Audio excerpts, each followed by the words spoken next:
of not having to work for 5 months, and so there was this real sort of lack of routine, I guess. And on the course, it was a really strict routine, and a lot of courses, similar courses, are like that. You get up at a certain time, you meditate, you have breakfast, there's your training, there's lunch, and early to bed. It was just like it was beautiful. And so that contrast to what often we live our lives like in the West, which is,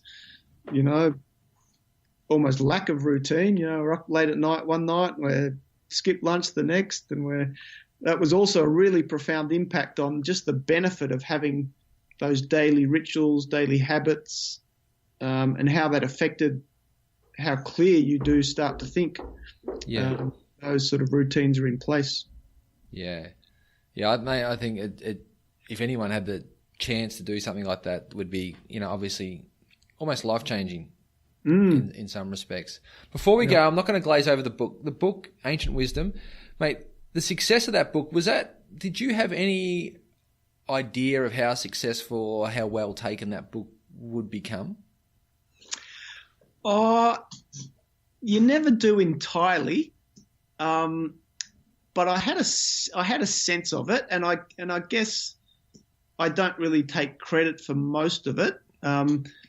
Those who have read it, and even those who don't, the book's obviously based on Ayurvedic principles and my training in Maharishi Ayurveda, which is like in a sense, a modern restoration of those principles. So I guess the fact that it's based on these time-tested wisdoms of health, which had been around before, and I guess just supplemented by my way of just simplifying it. I think that's probably what has made it so successful, is it just, as I said, that idea of just chunking things down and making it practical. So, I think that combination, I was fairly confident it would, for people who read it, would enjoy it, but you never really know whether it's going to be passed on, or me, you're going to grab it, or all that sort of thing. But and I've been pleasantly surprised. Yeah, well, I think it's just the thing I love about the book. It's the relatability. It's really relatable to modern life, but then it's easy to read and it's practical. Like it's for anyone. That's the bit that I saw, and when I give it to people as a starting point to simplifying your health, and I reckon I've given my copy out a dozen times to different people. Just because, not that I'm taking sales off you, mate. It's just, if they're like, oh, I'm struggling and I'm not sure where to start, it's sort of the first book I see on the shelf, and I'm like, just read that. Like that's your primer, just to get you going. So I think that's the part of the book that's been really nice.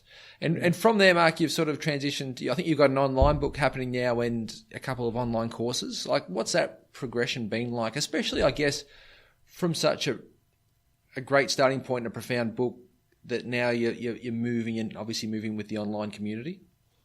Yeah, and I think it's probably similar to what you're testing and going with. And it's basically just trying to give people different vehicles to improve their health. And that word practical is really important. For some people, they're just not sit down and read a book cover to cover type of people, whether it's a hard copy book or an ebook or an audio book, they're just not book people. So the online programs are basically just very much around 12-month programs. One of them is more a business-related program, Healthy People, Healthy Business. So it's for business people that are obviously really busy, but how can they improve their health? So really short emails once a week on things related to health from a business perspective. The other one's more a Ayurvedic-based 12-month program. So you know what to do when the seasons change, when the weather's change, what changes to your diet, exercise, those sort of things. So it's just really chunking it in different forms that are practical, so people can pick and choose what's most relevant way of learning for them. Beautiful. And before we go, mate, what's next? Like, what's on your radar? Is there another book, a cover to cover book, or is there any more transitions for you or journeys? Yeah, well, I'm sure there's probably a few that I'm not even aware of. But the two main ones, I actually am writing another book. Actually, the book is a 3-book series. So the first book is Ancient Wisdom for Modern Health, the Essential Wisdom, so the real basic starter guide. And then the current one, which will be out next year, the Higher Wisdoms. So just going into things a little bit deeper.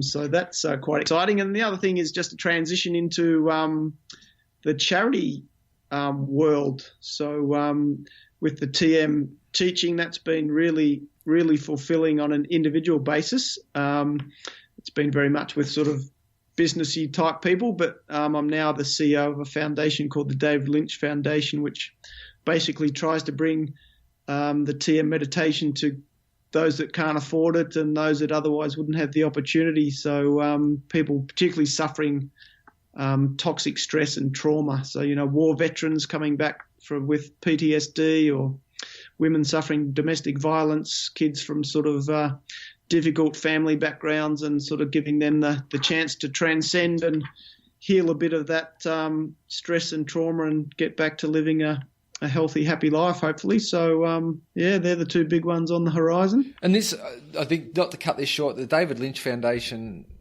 is a big foundation. It's, can you give a bit of scope into sort of how that started, or what it's, where it really came from and what he's done? Yeah, so David Lynch, for those who don't know, he's an American film director, Twin Peaks, Mulholland Drive sort of fame, and he's been doing TM for about 40 years and credits it with, his ability to be creative and sort of operate in the world of Hollywood and high pressure, but still sort of maintaining his happiness. And so about 12 years ago, he teamed up with a guy called Bob Roth, who was a long-time teacher in America, and they created the foundation.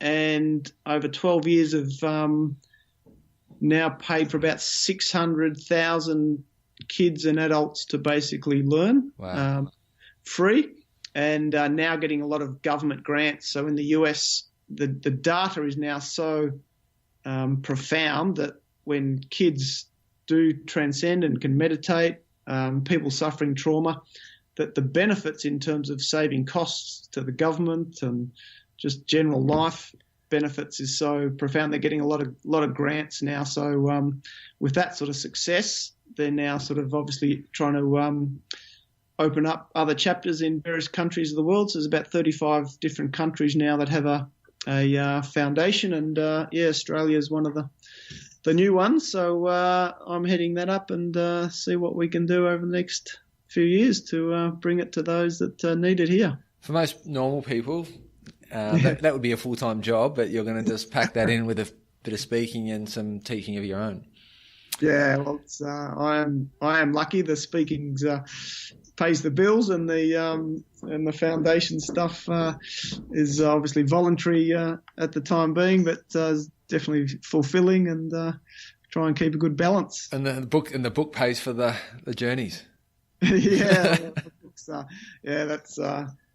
nice too. So, but yeah, the purpose of those is really just to help people get on the journey and get on a good track, and basically, as you're doing, get people back to nature and those basic principles of how to live a happy life that have been around forever. It's not nothing I've said is anything new. It's just borrowing what's been said before and trying to get it out there. So just delivering. Yeah. Mate, thanks so much for coming on the podcast.